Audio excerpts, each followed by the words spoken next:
UCC বিল কি? বিস্তারিত সহজ ভাষায় ইউনিফর্ম সিভিল কোড বা ইউসিসি মানে হলো ধর্ম জাতি নির্বিশেষে দেশের সব নাগরিকের জন্য বিয়ে, ডিভোর্স, সম্পত্তি এবং দত্তকের একটাই আইন। এখন কি অবস্থা?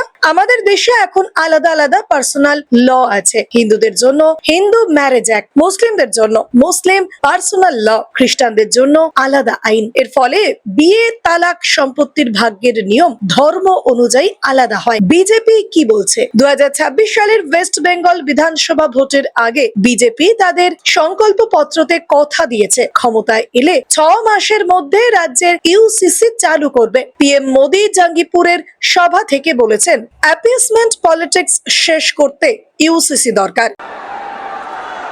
भाजपा का संकल्प है बंगाल में यूसीसी लागू कर तुष्टीकरण की राजनीति को हमेशा के लिए खत्म किया जाएगा।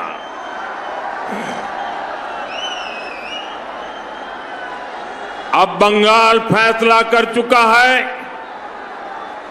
अपनी अस्मिता, अपनी पहचान और अपने भविष्य के लिए अब बंगाल आशोल परिवर्तन करके रहेगा।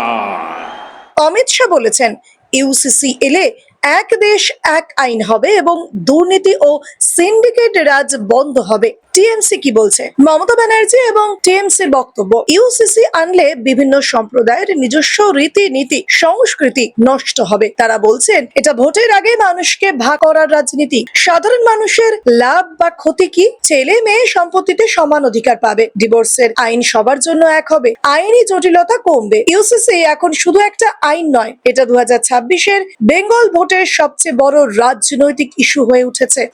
আপনি ইউসিসির পক্ষে নাকি বিপক্ষে? কমেন্টে জানান আপনার মতামত। Bureau report, Durnibar Bangla.